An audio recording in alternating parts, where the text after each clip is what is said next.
Bonjour à toutes, bonjour à toutes les étincelantes. Ici Guillemette pour Amaouriri. J'accompagne les femmes en conflit avec leur corps à se reconnecter avec elles-mêmes. Alors bienvenue à toutes les nouvelles inscrites sur ce groupe. Cette semaine, beaucoup de monde sont venus nous rejoindre. Je vous invite à prendre le temps de vous présenter en quelques mots. C'est plus facile pour toutes celles qui choisissent de se livrer parmi nous, de savoir qui les écoute.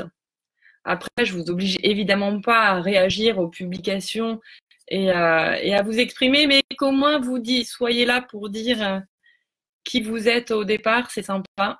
Ça crée le cercle. Alors, je vous laisse le temps de vous installer parce que j'ai vu que la semaine dernière, Facebook, vous n'avez pas informé que j'étais en direct, donc ça a mis un peu de temps avant qu'on me rejoigne. N'hésitez pas à me faire un petit coucou, à me dire que vous êtes là pour que je puisse commencer et m'assurer que tout fonctionne bien. J'ai l'impression que ça marche, alors on va y aller. Alors, à la base de mon travail d'accompagnement, il y a cette vision de l'être humain comme une calèche sur le chemin de la vie. Décrite parfaitement par Michel Odoul, je vous la représente en quelques mots. Ce sont les différents protagonistes qui composent l'être humain. La calèche, c'est le corps.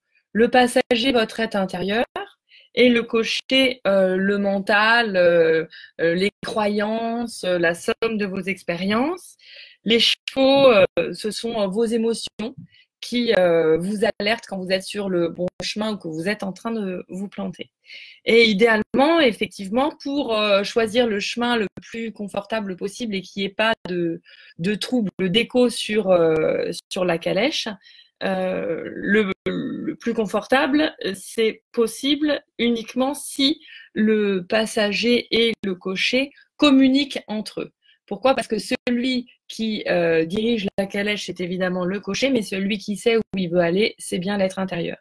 Et c'est là où le bas blesse, c'est que bien souvent, on est coupé de notre être intérieur et qu'on ne sait plus trop où on va, on est plutôt dirigé par notre mental, nos croyances et ce qui nous limite et qui provoque en conséquence des chemins beaucoup plus difficiles d'accès, des trous, des ornières et qui abîment la calèche. Donc c'est les symptômes, les maladies. Voilà ce que je voulais vous dire sur cette image. Alors pourquoi j'en parle? Parce que pour comprendre le message envoyé par la calèche au cocher, aux passagers, pour savoir par où commencer pour réorienter la calèche, rétablir la communication, choisir le chemin le plus confortable possible, nombreux praticiens ont posé des hypothèses de sens. Alors, ils sont médecins, chercheurs, infirmiers, praticiens en médecine traditionnelle chinoise. Ils s'appuient sur la biologie, sur les savoirs ancestraux, sur leurs expériences. Vous pouvez en retrouver d'ailleurs sur mon site internet parce que j'ai eu l'honneur d'en interviewer certains et je vous mettrai bientôt l'interview de Michel Odoul. En tout cas, chacune de leurs hypothèses peut être réfutée, bien sûr. Mais l'intérêt de leur existence, c'est pour moi comme des lampadaires qui éclairent la croisée des chemins, les carrefours. C'est pas parce que c'est éclairé que c'est la bonne route pour vous, ceci dit. Pour le savoir, il faut lâcher la tête, hein, lâcher le mental, s'installer dans son corps, dans ses sensations. Alors aujourd'hui, je vais aborder 4 hypothèses de sens pour éclairer les troubles de la fertilité. Bonjour Vierge. Est-ce que vous avez des questions sur cette image de la calèche, des réflexions? Est-ce que ça vous parle? Alors, pourquoi j'ai envie de commencer cette série de live, bonjour Myriam, par les troubles de la fertilité? Parce que c'est un sujet qui revient très régulièrement dans les histoires de mes clientes. Elles sont rappelées à leur corps au moment où elles en ont le plus besoin. Elles veulent être mères et ça marche pas. Qui n'a pas connu cette période de tristesse et d'angoisse d'ailleurs avant sa première grossesse?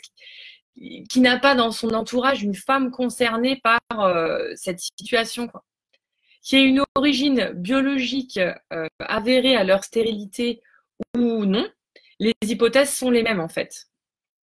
Alors la première, c'est l'impossibilité de devenir adulte.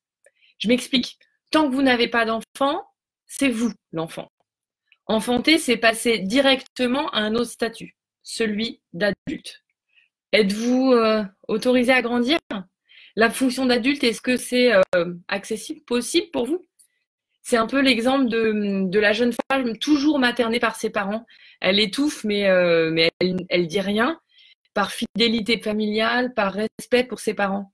Sauf que c'est elle qu'elle ne respecte pas finalement. Elle reste bloquée au stade enfant. La deuxième hypothèse regroupe un peu toutes les peurs, celle de la mort notamment, pendant la grossesse, pendant l'accouchement, ou peur de la mort une fois devenu parent. C'est l'exemple de la femme qui a perdu un de ses parents jeunes. C'est l'exemple aussi de celle dont la lignée de femmes est morte en couche. La troisième hypothèse, c'est le refus de transmettre. C'est bien sûr, toutes ces hypothèses sont complètement inconscientes, hein, mais refus de transmettre, j'entends refuser de transmettre le bazar familial, la mémoire des horreurs vécues par la famille, alors qu'ils soient des horreurs complètement avérées, hein, comme guerre, exil, viol, ou alors des horreurs, on va dire, interprétées comme telles. En conscience, on pense avoir dépassé, digéré l'histoire, mais le corps a bonne mémoire. Tant que le nettoyage n'est pas fait, il n'est pas prêt à faire grandir un enfant. La dernière hypothèse, et pas des moindres, c'est le manque de confiance. Le manque de confiance dans la vie et dans notre capacité à l'engendrer. Que signifie pour votre besoin de descendance, quoi? Envie de laisser une trace ou peur justement de ne pas le pouvoir? C'est un peu l'exemple de la femme d'action, de la working girl. Elle a un grand besoin de maîtrise, elle contrôle tout, elle déteste la faiblesse, se doit d'être forte. Mais que cache ce comportement, ce masque finalement? Alors laquelle de ces hypothèses vous paraît la plus probable pour vous aujourd'hui ou pour vous hier? Je vous écoute. En ce qui me concerne, pour moi, le lampadaire, celui qui m'a indiqué le chemin, c'est celui de la quatrième hypothèse. Il a fallu que je lâche prise, que j'accepte et que je fasse confiance. Si vous connaissez des femmes en souffrance, n'hésitez pas à leur partager ces hypothèses. Il y en a peut-être une qui fera tilt et elles pourront ainsi travailler dans le bon sens pour elles-mêmes. Elles pourront reprendre la main, ne plus subir et choisir d'agir pour réaliser leurs rêves. À leur côté, à vos côtés, il y a des femmes susceptibles de vous aider, de vous accompagner.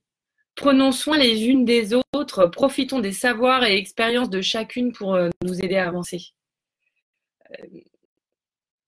J'accompagne les femmes en conflit avec leur corps à se réconcilier avec elles-mêmes. Mais je suis moi-même accompagnée par une femme, elle-même accompagnée par une autre. Et j'accompagne des femmes qui accompagnent des femmes aussi.